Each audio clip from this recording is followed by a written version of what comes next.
대학생을 위한 진로 탐색, 11번 한 3개쯤 더 하려고 그러는데요. 지금까지 했던 것들을 정리하는 그런 관점에서 한번 다시 한번 도입해 보겠습니다. 이, 중요한 단어 중에 하나가 단순함, 보다 복잡함. 이게 굉장히 중요한 캐치프레이즈가 돼야 될 것 같아요.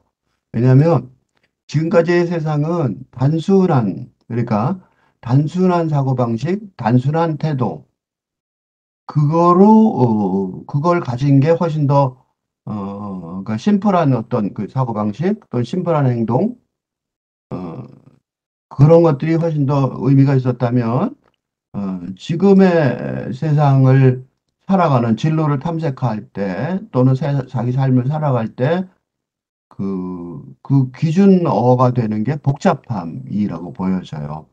그걸 좀 더 설명을 하고 정리를 해보겠습니다. 그러니까 내가 진로가 이게 괜찮게 가는 거지? 그럴 때, 그런 탐색을 할 때, 기준 개념 중에 하나가 단순함이 아니라 복잡함이에요. 그러니까 공부를 해야 된다는 거죠. 단순한 건 공부할 필요 없지만 복잡한 거 하려면 생각해야 되고 공부해야 되잖아요. 그래서 지금 이게 내가 지금 공부해. 그러니까 여기서 다른 말로 하면 공부해야 된다. 그래서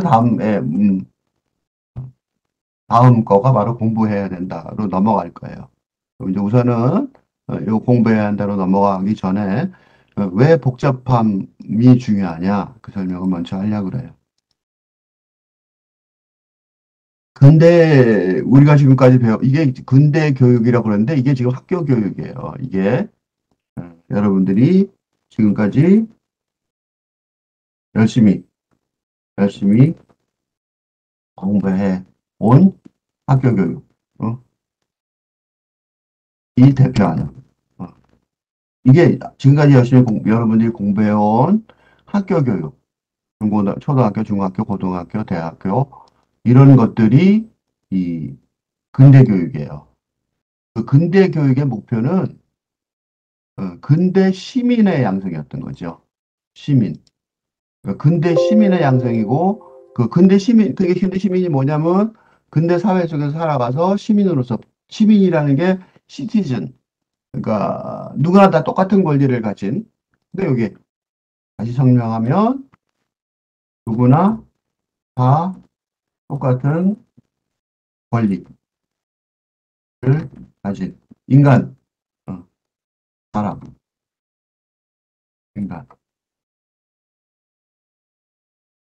그죠? 이게 근대 시민이란 말이죠. 그죠? 그러니까 누구나 다 똑같은 권리를 가진 거예요. 그래서 이런 말이 잘 이해가 안 되는 사람들은 이걸 좀 더 설명해 보면 누구나 똑같이 가지기 때문에 가지기에 법 앞에서 평등한 그런 말 하죠. 무슨 소리냐면 무슨 문제가 생기면 법 앞에서 평등하다는 거죠. 그러니까 똑같은 뭐 어떻게 똑같냐? 뭐 예를 들면 수입이 똑같냐? 그건 아니에요. 그지? 지능이 똑같냐? 그렇지 않단 말이죠. 이때 권리라는 거는 추상적인 권리가 아니라 법 앞에서 평등한. 그러니까 어떤 사람도 죄를 저지르면 법에서 처벌받잖아요. 그죠? 그런 평등한 인간인 근대 시민. 그게 근대 사회를 만드는 거죠. 그걸 양성하는 게 임무였고, 근대 시민의 임무는 뭐냐면 근대 산업사회의 발전에 기여하는 거였다고요. 그러니까 지금까지 우리가 살아온 사회는 근대 산업사회였던 거예요. 여기서 뭐 하나 느껴져요? 근대 산업사회에 뭐가 느껴져요? 그런데 지금은 4차 산업, 그죠? 4차 산업, 이건 뭐야? 의 시대라고 한다는 거죠. 근데 4차 산업이라고 왜 쓸까?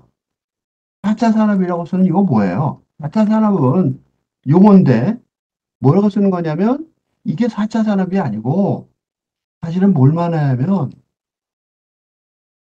4차 산업은 뭐고 4고 뭐고 3까지는 3차 산업은 뭐야? 이렇게 되잖아. 그러니까 이건 묘한 말이고 사실은 근데 자본주의 사회가 어? 산업사회였다. 공장, 그지? 그러니까 공장 중심에, 그지? 비즈니스 중심에. 비즈니스 산업사회였단 말이에요. 이제 그 산업사회에서 어디로 바뀌었어요? 금융 자본주의 사회로 바뀌었잖아. 그지? 로 변했고, 이제는 뭐예요? 이제는 컴퓨터. 그죠? 컴퓨터. 이건 뭐냐면 기존의 산업사회는 공장 중심이 됐던 거는 대량 생산. 그죠? 대량 생산, 대량 소비를 목표로 하는. 그지? 그런데 금융자본주의는 생산이 아니죠. 산업자본주의가 아니라 금융자본주의란 말이에요. 그죠? 산업자본주의 사회에서 금융자본주의자로 바뀌었다고요. 어? 돈 가진 사람이 최고죠. 물건을 만드는 게 아니라. 그래서 벌써 1차 변했었어요. 그런데 지금 이제는 이 산업이나 산업자본주의 사회가 완전히 끝나고 공장에서 물건 많이 만드는 게 중요한 게 아니라 컴퓨터 등, 그지? 서비스 산업을 중심으로 하는 어? 자본주의 사회 변했다는 거예요. 얼만큼 변했냐가 문제인 거죠. 그죠? 그러니까 이게 얼만큼 변했냐? 그 얘기를 할 때 이제 여기서 문제가 되는 게 여기서 질문은 여기서 핵심 질문은 이러한 사회의 변화, 자본주의 사회의 변화의 정도에 관한 의견의 차이가 있을 수 있어요. 어떻게 있을 수 있냐? 첫째, 산업, 금융, 컴퓨터 등으로 그 뭐라 그럴까? 자본주의의 핵심, 어, 역량이 바뀌어 왔지만, 응? 바뀌었죠. 바뀌어 왔지만, 바뀌어 왔지만, 기본적으로는 근대 사회의 지속이며 그 완성을 향해 가는 과정이다. 라고 생각할 수도 있어요. 이게 첫 번째예요. 두 번째로는 이 컴퓨터, 최근에 4차 산업, 소위 4차 산업, 4차 산업이 대변하는, 대표하는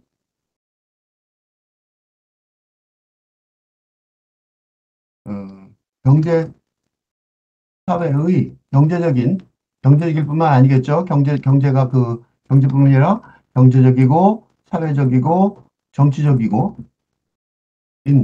이제 사회의 틀이 음, 기본적으로 바뀌어서 근대 사회의 패러다임, 사고방식, 기본 사고방식이죠. 기본 사고방식을 이제 패러다임이라고 말하는데, 패러다임은 기본 사고방식은 어디까지 기본 사고방식이냐? 그것 때문에 용어를 바꿔서 패러다임이라고 그래요. 사회 전체, 사회 전체의 패러다임 규범이 더는 잘 작동이 되지 않는, 응? 작동이 되지 않는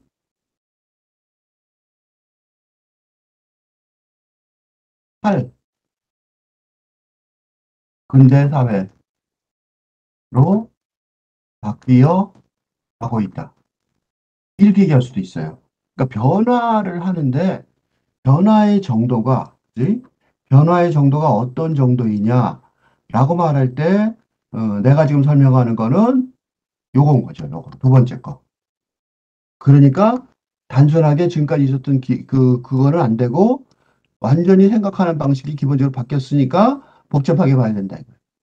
그래서 그 설명을 나는 요런 관점에서 혹시 요런 관점에서 생각할 수도 있잖아요.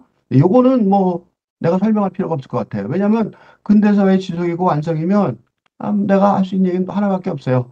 열심히 사세요. 그지? 근데 만약에 근대 산업사회의 전체 패러다임이 바뀌어서 너는 작동이 잘 되지 하고 탈근대 사회로 바뀌어가고 있다면 이거는 내가 열심히 설명해야 될 이유가 있잖아요. 그지?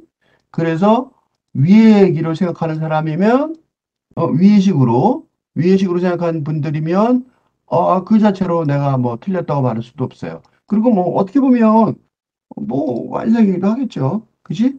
그러니까 뭐 그거는 별로 내가 설명할 게 없는데 만약에 밑으로 이렇게 그 전체 사회 패러다임이 바뀌어가고 있다면 이 진로 탐색을 공부하는 대학생들한테 내가 말할 때 아주 심각한 어조로 아주 진지하게 어떻게 복잡해졌는지를 설명하지 않을 수가 없는 거죠. 그죠? 그래서 일본의 경우라고 쳐도 일본의 경우라고 쳐도 이렇게 설명하는 건 너무 아니한 거 아니냐. 그래서 나는 이번의 관점에서 설명을 하겠습니다.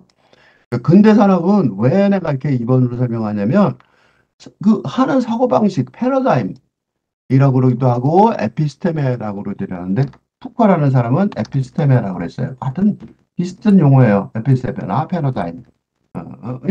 그러니까 이런 어떤 기본적인 사고방식을 말하는 거죠. 그래서 이런 용어를 쓴 이유가 뭐냐면 이 기본적인 사고방식이 안 된다, 바뀌었다. 그 얘기를 하기 위해서 이런 용어를 하나 더 만들었어요. 그냥 기본 사고방식 그러면 기존은 그냥 안 바뀌고 틀 자체는 안 바뀌었다고 생각할까 봐 에피스테메나 패러다임이라는 이상한 용어들을 사용하는 이유가 이 용어를 사용하는 이유가 일부러 사용한 거예요. 이건 완전 기본이 완창 바뀌었어요. 뭐 이렇게 얘기하고 싶은 거죠.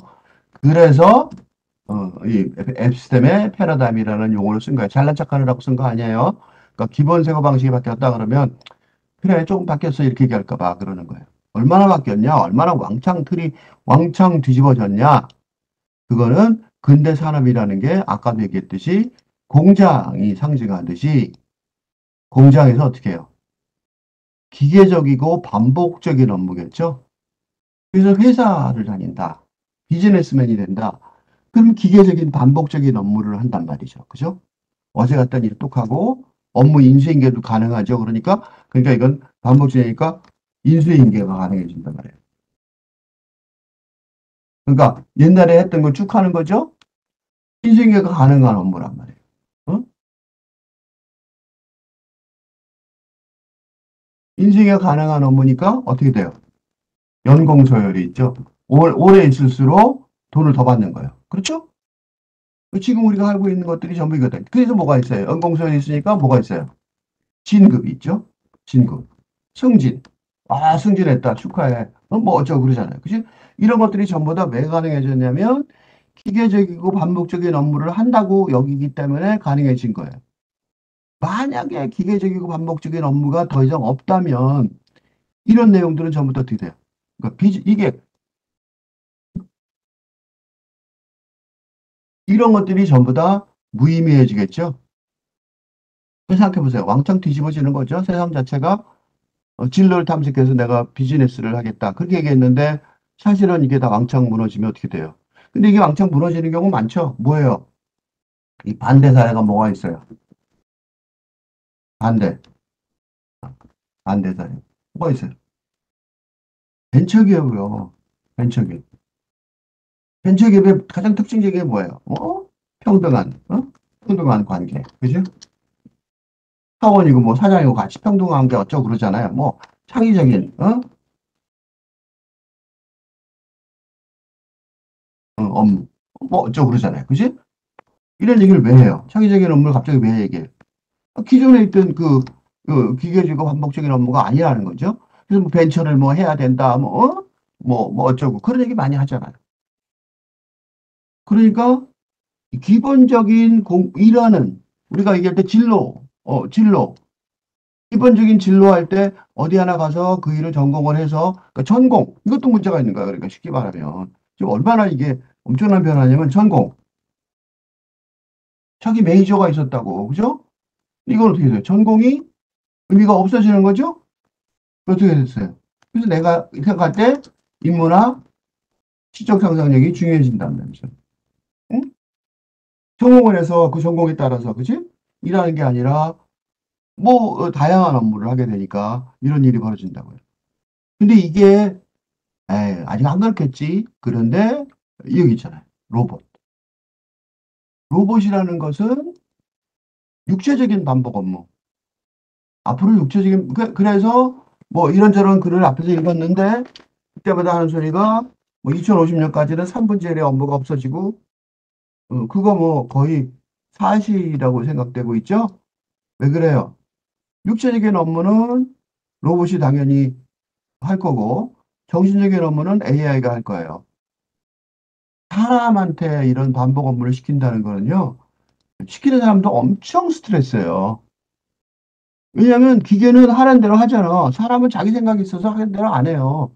실수하고 자기 맘대로 바꾸고 미친다고 시키는 사람도. 오케이? 그러니까 이런 반복 업무를 하는 업무하는 사람들은 공장에서 이게 만약에 시키는 사람 입장에서 경영진의 입장이라면 너무나도 기쁜 일이에요. 할 수만 있다면 다 바꿔버릴 거라고. 그러니까 이거 안 바뀔 거라고 생각하지 마세요. 무조건 바뀔 거예요. 이게 그래서 맨날 나오듯이 3분의 1 반, 그죠? 적어도 적어도 3분의 1 반 이상의 직업이 조만간. 이 조만간은 얼마 안 되는 거예요. 여러분의 조만간, 즉 진로 탐색에 의한 진로 진로 선택, 그러니까 탐색에 의해 선택한 진로의 과정이 채 끝나기도 전에 없어질, 어, 없어질 것이 확실하다. 이게 사실이에요. 왜냐하면 그거는 없어지는 났다가 20년, 10년, 5년 이렇기 때문에 그래요.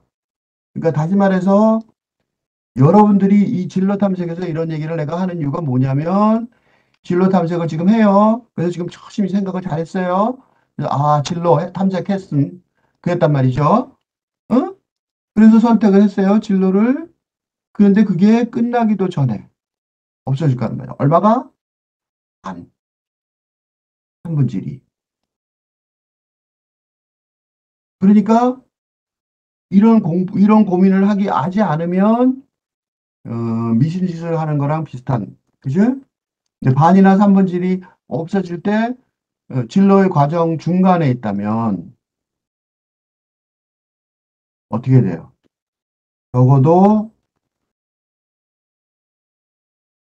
그 진로가 없어지거나 없어졌을 때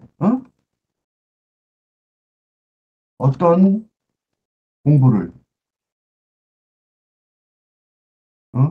준비죠, 그죠? 준비를 해야 하는지 지금부터 알고 있어야 한다는 거죠. 나중에 그때쯤 돼서 진로가 없어질 때 아이고 그러면 그거는 이미 준비가 늦은 거죠. 그지? 그러니까 어떤 공부를 해야 하는지 미안한 소리지만 지금부터 알고 있어야 되는 거예요. 이게 앞에 있던 선배들, 근대 산업사회에 살고 있던 선배들하고 결정적인 차이점이에요. 지금 진로 탐색을 하는 사람들의. 그래서 이 좀 전에 얘기한 것처럼 AI와 로봇이 기존의 직업 대부분을 대신하겠죠.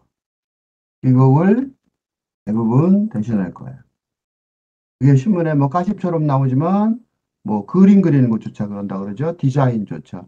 디자인 같은 경우는 에이, 설마 하겠어 창의성인데 그런데 예를 들면 디자인 분야에서도 미술, 회화, 그 그림,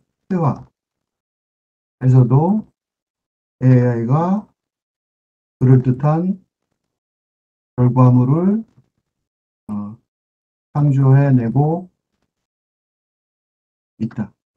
있다는 보고를 어, 접하고 있다는 거죠. 접한다. 그러니까 즉 다시 말해서 디자인이나 회화 같은, 그지? 디자인의 회화는 어떻게 되겠어요?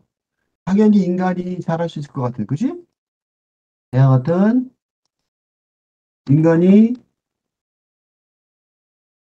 의 창의성이 응? 더 우월할 것 같다고 짐작하는 분야에서도 그 단순 반복의 그 창의적인 작업의 과정이 단순 반복 행위에 기반을 두고 있다면 AI에 의해 대체될 것으로 판단된다는 거예요. 지금, 어? 그러므로 내가 말한 단순함보다 복잡함이라는 구호지, 일종의 슬로건. 슬로건의 핵심 아이디어는 시적 상상, 포에틱 이미지 표현의 개발, 공부가. 핵심 에이더는 평생 공부의 바탕이, 응? 평생 공부를 해야겠죠? 바탕이 개발에 중점을 두어야 한다는. 영문과 교수님이 왜 이런 얘기를 합니까? 이유가 있어요. 요것 때문에 그래요. 어? 요것 때문에 그렇다. 그냥 단순히 복잡하게 공부해라. 뭘 복잡하게 공부해요? 요거예요. 요거. 평생 공부의 바탕이 시적 상상력의 개발에 중점을 둬야 된다는 거예요. 시인이 되라는 건 아니지만 시적 상상력. 단순한 상상력이 아니에요. 단순한 상상력이 아니라 시적 상상력의 개발에 중심을 둬야 되기 때문에. 그래서 할근대시의 작업은 단순한 것보다 복잡한 생각과 느낌, 이 복잡한 생각과 느낌, 의를 비롯되는데 따라서 할근대시대의 작업 과정의 핵심은 공부고 이거는 타의에 의한 것이 아니라 뭐예요? 자의에 의한 평생교육이다. 그리고 그 자의에 평생 공부하는 그 과정은 인문학적 상상력, 그중에서 특히 시적 상상력의 개발일 수밖에 없어요. 그래서 인문학 교수님도 불구하고 이런 진로 탐색에 이런 얘기들을 하고 있는 것이에요.